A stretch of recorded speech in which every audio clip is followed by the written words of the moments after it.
Visa expire ஆகிடுச்சான்.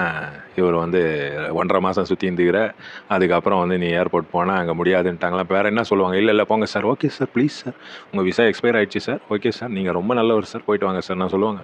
அதுக்கு என்ன bro, இதெல்லாம் ஒரு மேட்ரே கிடையாது, சப்ப மேட்ரு. இந்தியன் கவர்மெண்ட் அவனுங்க கிடக்கிறானுங்க பைத்தியக்காரனுங்க, எமிக்ரேஷன் பெரிய பிடிங்கிங்க அவனுங்க. இப்படி தான் பேச்சு. நான் வந்து பிஜேபியோடைய ஆளோ, நான் வந்து டிஎம்கேவுடைய ஆளோ, நான் சென்ட்ரல் கவர்மெண்ட் எம்ப்ளாயோ ஒன்றும் கிடையாது. ஆனால் இவர் சொல்கிறது ஃபுல்லாகவுமே தப்பு. அதை வந்து ஒரு நியூஸ் சேனல் வேறு கவர் பண்ணுறாங்க. நியூஸ் சேனலில் யாரும் ஒன்றும் கேட்க மாட்டேன்றாங்க. ஏன்னா அவங்களுக்கே வந்து ரூல்ஸ் தெரியாது கரெக்டாக. வணக்கம் எல்லாருக்கும். என்னன்னா, இவர் என்னோட ஃப்ரெண்டு. இவர் வந்து மலேசியன் சிட்டிசனு. இவர் வந்து போன ஒரு 2.5 மாசமாக வந்து சென்னையில் தான் இருக்காரு. என்னன்னா, இவர் டூரிஸ்ட் விசாவில் வந்திருக்காரு. 1 மாசமாக தங்கியிருந்தாரு. டூரிஸ்ட் விசா எக்ஸ்பைரி ஆக போகிறப்போ இவர் அவரோட நாட்டிலேருந்து விசா வந்து ரெனியூ பண்ணியிருக்காரு. ரெனியூ பண்ண டூரிஸ்ட் விசா எக்ஸ்பைரி ஆகும்போது எப்படிப்பா வேறு ஒரு நாட்டிலேருந்து ரினியூ பண்ணுவேன்?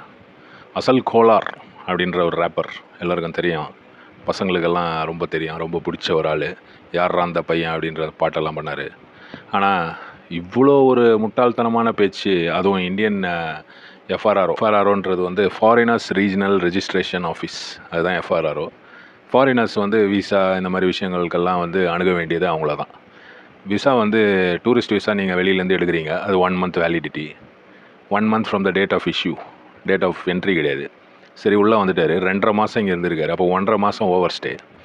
1.5 மாதம் ஓவர் ஸ்டே பண்ணதுக்கப்புறம் என்ன சொல்கிறாருன்னா, அவர் வந்து அவங்க நாட்டிலேருந்து மலேசியாவிலேருந்து விசாவை ரினியூ பண்ணார். மலேசியன் கவர்மெண்ட் எப்படிப்பா ஒத்துப்பாங்க? மலேசியாவிலேருந்து நீ எந்த ஏஜென்சி வழியாக ரினியூ பண்ண? ஏதோ ட்ராவல் ஏஜென்சி, ஏதோ வக்கீல், யாரோ வந்து உங்களை தப்பாக லீட் பண்ணியிருக்காங்க. நீங்கள் அதை வந்து இப்போது இப்படி மாற்றி பேசுகிறீங்க, அதாவது கவர்மெண்ட்டுடைய தப்புன்ற மாதிரி பேசுகிறீங்க. நான் கவர்மெண்ட் அஃபிஷியல்லாம் கிடையாது, எனக்கு விசா இதை பற்றியெல்லாம் கொஞ்சம் தெரியும், அதனால் நான் சொல்கிறேன். ரொம்ப தப்பான விஷயம், ரொம்ப கீழ்த்தரமான பேச்சு. எங்களுக்கு இனி தான் தெரியும் இது மாதிரி டூரிஸ்ட் விசா வந்து எக்ஸ்டெண்ட் பண்ண முடியாதுன்றது. இனி தான் தெரியுமா? டூரிஸ்ட் விசா கொடுக்கும்போதே அதில் டேர்ம்ஸ் அண்ட் கண்டிஷன்ஸில் எழுதியிருப்பாங்க, இதை எக்ஸ்டெண்ட்லாம் பண்ண முடியாது, இதை வந்து சேஞ்ச் பண்ண முடியாது, இது வந்து இந்த டேட்லேருந்து இந்த டேட் வரைக்கும் தான், இந்த டேட்டெல்லாம் மாற்ற முடியாது. சில நாடுகளில் வந்து டேட் ஆஃப் என்ட்ரிலேருந்து கேல்குலேட் பண்ணுவாங்க, இந்தியாவில் வந்து அப்படி கிடையாது. அதுக்காக நீ இந்தியாவை வந்து இப்படியெல்லாம் வந்து தப்பாக சொல்லக்கூடாது. நான் வந்து பிஜேபியோடைய ஆளோ, நான் வந்து டிஎம்கேவுடைய ஆளோ, நான் சென்ட்ரல் கவர்மெண்ட் எம்ப்ளாயோ ஒன்றும் கிடையாது. ஆனால் இவர் சொல்கிறது ஃபுல்லாகவுமே தப்பு. அதை வந்து ஒரு நியூஸ் சேனல் வேறு கவர் பண்ணுறாங்க. நியூஸ் சேனலில் யாரும் ஒன்றும் கேட்க மாட்டேன்றாங்க. ஏன்னா அவங்களுக்கே வந்து ரூல்ஸ் தெரியாது கரெக்டாக. ரொம்ப அசிங்கமாக இருக்குங்க.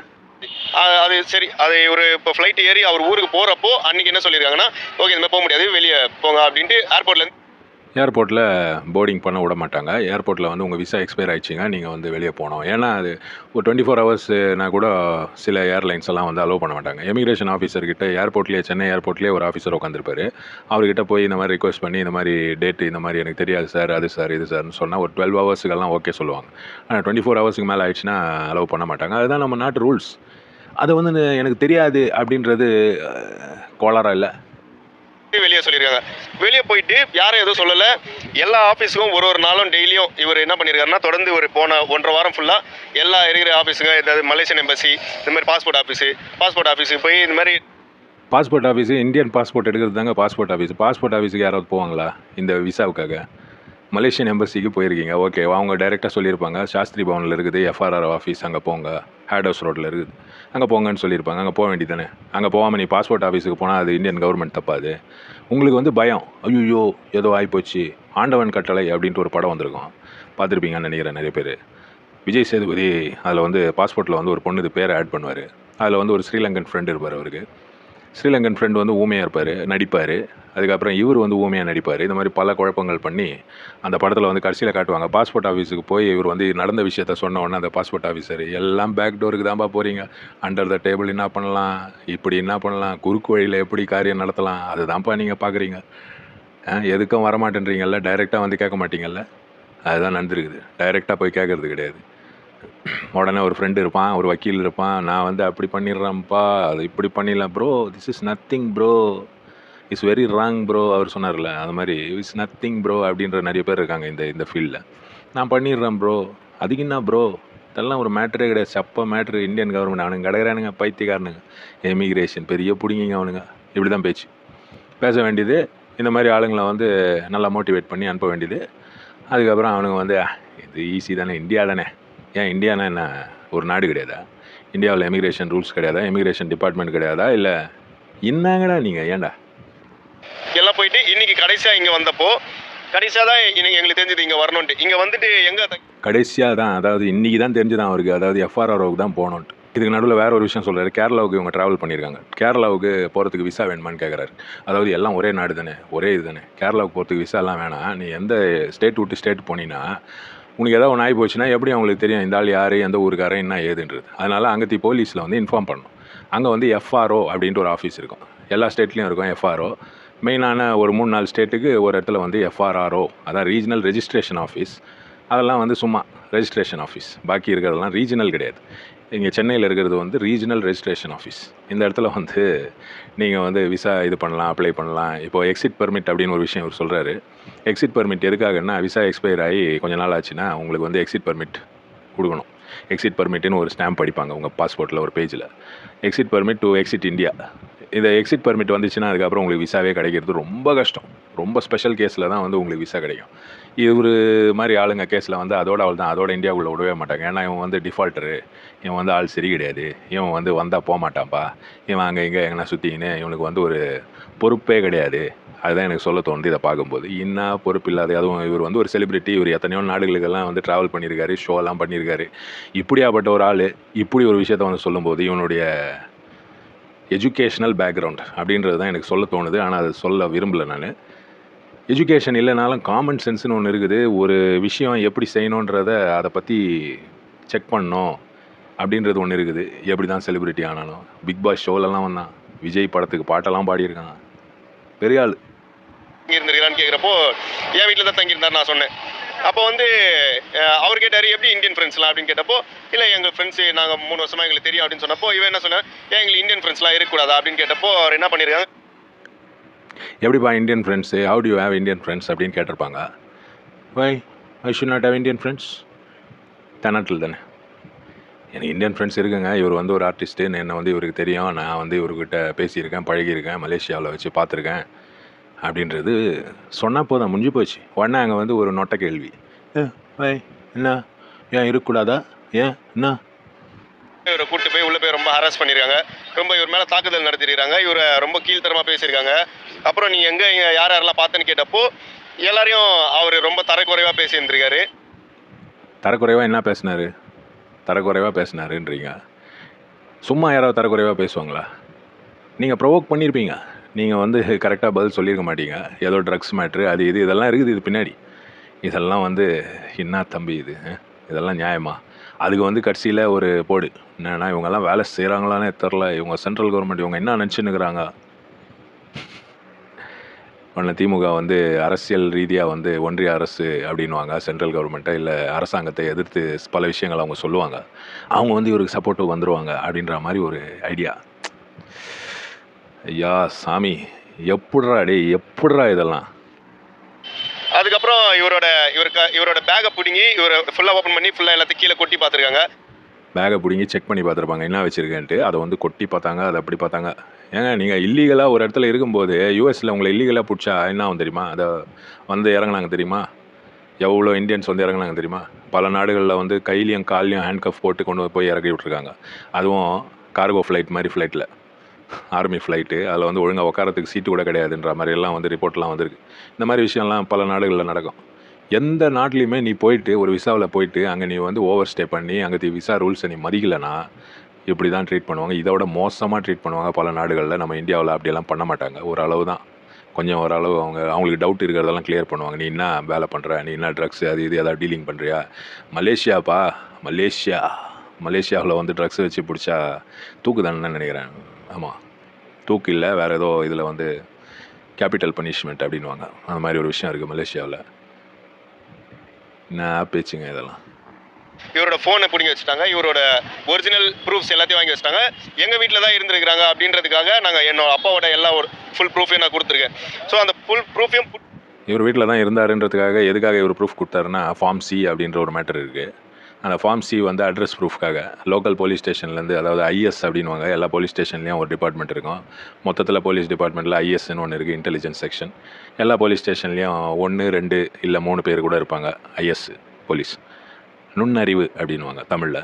இந்த ஐஎஸ் என்ன பண்ணுவாங்கன்னா, ரிப்போர்ட் கேதர் பண்ணி இவர் எங்கே தங்கியிருக்காரு என்ன ஏதுன்றதை பார்த்து வந்து வீடெல்லாம் செக் பண்ணி இங்கே தான் தங்கியிருக்காரா பக்கத்துலலாம் கேட்டு இந்த மாதிரி ஒரு ஆள் இங்கே இருந்தாரா, இத்தனை நாள் இருந்தாரா, எத்தனை நாள் இருந்தார், பாஸ்போர்ட் வெரிஃபிகேஷன் வருவாங்க பார்த்தீங்களா, அதே மாதிரி அதோட கொஞ்சம் ஸ்ட்ரிக்டாக. ஏன்னா இது ஒரு ஃபாரினர் இங்கே வந்து விசா எக்ஸ்பயர் ஆகிட்டு சுற்றி இருந்துக்கிறாரு, இவர் யாருப்பா இவர் என்னப்பா அப்படின்றதுக்கான செக்கிங், அவ்வளோதான். அதை என்னமோ பெருசாக பண்ணி அதை வந்து அப்பா கடவுளே பிடிங்கி வச்சிருந்த நேரத்தில் தான் நான் சொன்னேன் உங்ககிட்ட. அப்போ இப்போ என்ன சொல்லியிருக்காங்கன்னா எல்லாருமே ப்ரூஃப் கையில் வந்துருச்சு. கையில் வந்தது பின்ன ப்ரூஃப் எல்லாம் கொடுத்தா அவங்க நியூஸ் ரிப்போர்ட்டர் வரலனாலும் அவங்க எக்ஸிட் பர்மிட்லாம் கொடுத்துருவாங்கப்பா. ஒரு ஆளை வந்து இங்கே வச்சுன்னு இருக்கணும்னு அவங்களுக்கு தலையெழுத்தெல்லாம் கிடையாது. அவங்களுக்கு இல்லை அவங்களுக்கு சாப்பாடு போட போகிறாங்க. நீங்கள் எங்கேயோ இருக்க போகிறீங்க, நீங்கள் எத்தனை நாள் வேணால் இருக்கலாம் இங்கே. ஆனால் எக்ஸிட் பர்மிட் வாங்குறதுன்றது சாதாரண விஷயம் கிடையாது. நீங்கள் கரெக்டான ப்ரூஃபு கரெக்டான விஷயங்கள்லாம் கொடுத்து யார் வீட்டில் தங்கியிருக்கீங்க இதெல்லாம் பண்ணி கமிஷனர் ஆஃபீஸில் போய் அங்கே வந்து ஒரு செக்ஷன் இருக்குது, அங்கே போய் நீங்கள் வந்து ஃபாரினர் செக்ஷனில் இந்த மாதிரி நான் இங்கே மாதிரி தங்கியிருக்கேங்க, இந்த மாதிரி விஷயங்க, இதை வெரிஃபிகேஷன் கொஞ்சம் புஷ் பண்ணுறீங்களான்ற மாதிரி கேட்டால் அவங்க வந்து என்ன பண்ணுவாங்க, இந்த பேப்பர் வேண்டிய பேப்பர்லாம் வாங்கிங்கன்னா அட்ரஸ் ப்ரூஃபு எந்த இடத்துல தங்கியிருக்கான் அட்ரஸ் ப்ரூஃப் தான் மெயின். இப்போ இந்தியாவில் தங்கியிருக்கவங்களுக்கு ஆதார் கார்டு இருக்குது, ஓட்டர் ஐடி இருக்குது, டிரைவிங் லைசன்ஸ் இருக்குது. நீ எங்கேருந்தோ வந்துட்டு நீ எங்கே தங்கியிருக்க நீ என்ன பண்ணுறன்றது கவர்மெண்ட் தெரிஞ்சுக்கூடாதா? அது ஒரு பெரிய தப்பா? அப்புறம் இதெல்லாம் ஓகே, நாங்கள் 2 நாளில் இது இன்னும் சார்ட் அவுட் பண்ணி இவரை இப்போ அந்த நண்பரை உங்களோட கேரளாவில் போனீங்களாமா, என்ன பண்ணீங்கன்னு சொல்லி ஏதோ 2 நாளைக்கு முன்னாடி நமக்கு டார்ச்சர் பண்ணாங்க. ஆமாம், இவங்க என்ன சொல்லியிருக்காங்கன்னா இப்போ அடுத்து எங்கே போயிருக்கேன், என்னோட ஷோக்கு வந்து நாங்கள் போயிருந்தோம் கேரளாவுக்கு போனால் எப்படி அதுக்கு ஏதோ ஸ்டேட் டு ஸ்டேட் தாண்டதுக்கு இவங்க ஃபாரினர் இதெல்லாம் வந்து அந்த ரூல்ஸ்லேயே இருக்குது. ஸ்டேட் விட்டு ஸ்டேட் தாண்டும் போது அங்கே இதில் போய் ரிப்போர்ட் பண்ணோம்.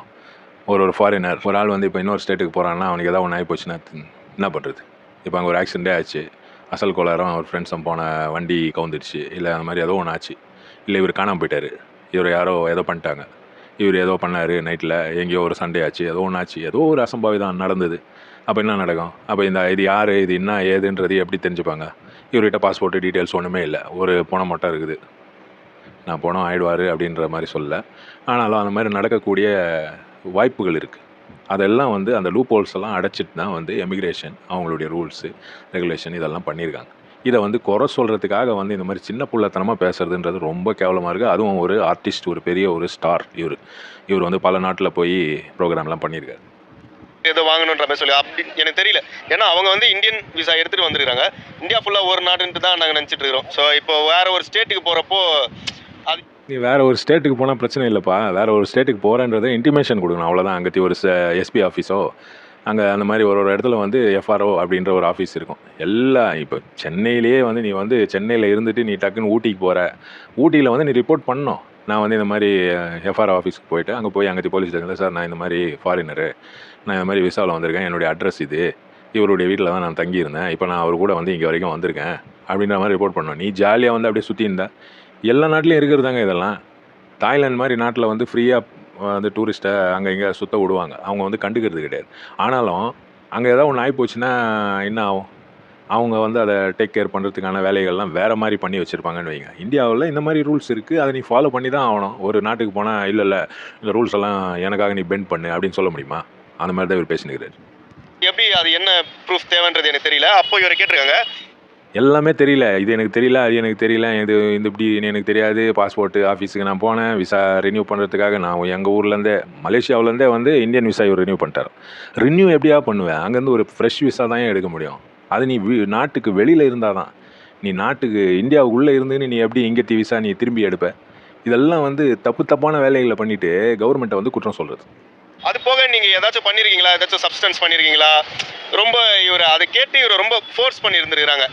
அவர் மேபி அவரை ஒத்துக்க வைக்கிறதுக்காக ஏதோ அவங்க சப்ஸ்டன்ஸ் பண்ணியிருக்கீங்களான்னு கேட்டிருக்காங்க, அவ்வளோதானே.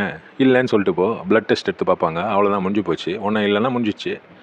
நீ வந்து என்ன நீ இப்படி கெட்டியா, உன்னை என்ன நெத்தியில் எழுதி ஒட்டிக்குது, நீ வந்து காந்தியோடைய பேரன், இல்லை நேருடைய இவர், இல்லை சீமானனுடைய சொந்தக்காரன், இல்லை தாவேக்கா விஜயோடைய ஃப்ரெண்டு அப்படின்னு நெத்தியில் எழுதி ஒட்டியிருக்கு. இல்லை நான் சும்மா இந்த 4 பேரை சொன்னேன்னு யாரும் தப்பாக நினச்சிக்காதீங்க. எனக்கு ஃபேமஸானவங்க பேர் ஒரு 4 பேர் டக்குன்னு வந்தது, ஏதோ ஒரு ஃப்ளோவில் தான் அடிச்சு விட்டேன், அவ்வளோதான்.